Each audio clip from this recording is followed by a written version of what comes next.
صحیح بخاری حدیث نمبر 241۔ حضرت انس رضی اللہ تعالی عنہ روایت کرتے ہیں کہ رسول اللہ صلی اللہ علیہ وسلم نے ایک مرتبہ اپنے کپڑے میں تھوکا۔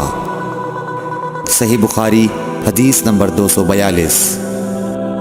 رسول کریم صلی اللہ علیہ وسلم نے فرمایا کہ پینے کی ہر وہ چیز جو نشہ لانے والی ہو حرام ہے۔ صحیح بخاری حدیث نمبر 243۔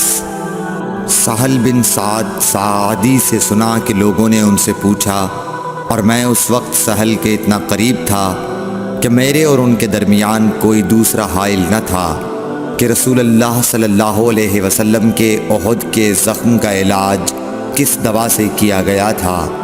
انہوں نے کہا کہ اس بات کا جاننے والا اب مجھ سے زیادہ کوئی نہیں رہا۔ علی رضی اللہ تعالی عنہ اپنی ڈھال میں پانی لاتے اور حضرت فاطمہ رضی اللہ تعالی عنہا آپ کے منہ سے خون دھوتیں، پھر ایک بوریا کا ٹکڑا جلایا گیا اور آپ کے زخم میں بھر دیا گیا۔ صحیح بخاری حدیث نمبر 244۔ ابو بردہ اپنے باپ سے نقل کرتے ہیں کہ میں ایک مرتبہ رسول کریم صلی اللہ علیہ وسلم کی خدمت میں حاضر ہوا تو میں نے آپ کو اپنے ہاتھ سے مسواک کرتے ہوئے پایا، اور آپ کے منہ سے او او کی آواز نکل رہی تھی، اور مسواک آپ صلی اللہ علیہ وسلم کے منہ میں تھی جس طرح آپ قے کر رہے ہوں۔ صحیح بخاری حدیث نمبر 245۔ رسول کریم صلی اللہ علیہ وسلم جب رات کو اٹھتے تو اپنے منہ کو مسواک سے صاف کرتے۔ صحیح بخاری حدیث نمبر 246۔ رسول کریم صلی اللہ علیہ وسلم نے فرمایا کہ میں نے دیکھا کہ خواب میں مسواک کر رہا ہوں تو میرے پاس دو آدمی آئے، ایک ان میں سے دوسرے سے بڑا تھا، تو میں نے چھوٹے کو مسواک دے دی، پھر مجھ سے کہا گیا کہ بڑے کو دو، تب میں نے ان میں سے بڑے کو دی۔ صحیح بخاری حدیث نمبر 247۔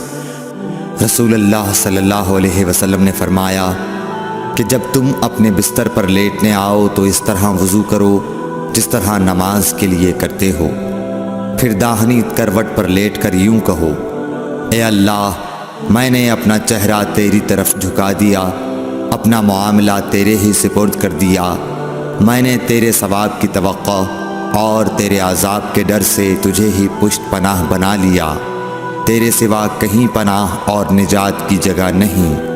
اے اللہ، جو کتاب تو نے نازل کی میں اس پر ایمان لایا، جو نبی تو نے بھیجا میں اس پر ایمان لایا، تو اگر اس حالت میں اسی رات مر گیا تو فطرت پر مرے گا، اور اس دعا کو سب باتوں کے آخر میں پڑھ۔ حضرت برا کہتے ہیں کہ میں نے رسول اللہ صلی اللہ علیہ وسلم کے سامنے اس دعا کو دوبارہ پڑھا۔ جب آمنت بکتابک الذی انزلت پر پہنچا تو میں نے ورسولک کا لفظ کہہ دیا۔ آپ نے فرمایا نہیں، یوں کہو ونبیک الذی ارسلت۔ صحیح بخاری حدیث نمبر 248۔ نبی کریم صلی اللہ علیہ وسلم جب غسل فرماتے تو آپ پہلے اپنے دونوں ہاتھ دھوتے، پھر اسی طرح وضو کرتے جیسا نماز کے لیے آپ وضو کیا کرتے تھے، پھر پانی میں اپنی انگلیاں داخل فرماتے اور ان سے بالوں کی جڑوں کا خلال کرتے، پھر اپنے ہاتھوں سے 3 چلو سر پر ڈالتے، پھر تمام بدن پر پانی بہا لیتے۔ صحیح بخاری حدیث نمبر 249۔ حضرت میمونہ رضی اللہ تعالی عنہا نبی کریم صلی اللہ علیہ وسلم کی زوجہ مطہرہ نے بتلایا کہ نبی کریم صلی اللہ علیہ وسلم نے نماز کے وضو کی طرح ایک مرتبہ وضو کیا، البتہ پاؤں نہیں دھوئے، پھر اپنی شرمگاہ کو دھویا اور جہاں کہیں بھی نجاست لگ گئی تھی اس کو دھویا، پھر اپنے اوپر پانی بہا لیا، پھر پہلی جگہ سے ہٹ کر اپنے دونوں پاؤں کو دھویا۔ آپ کا غسل جنابت اسی طرح ہوا کرتا تھا۔ صحیح بخاری حدیث نمبر 250۔ حضرت عائشہ رضی اللہ تعالی عنہا نے بتلایا کہ میں اور نبی کریم صلی اللہ علیہ وسلم ایک ہی برتن میں غسل کیا کرتے تھے، اس برتن کو فرق کہا جاتا تھا۔ Thanks for watching. Don't forget to like, comment, share and subscribe to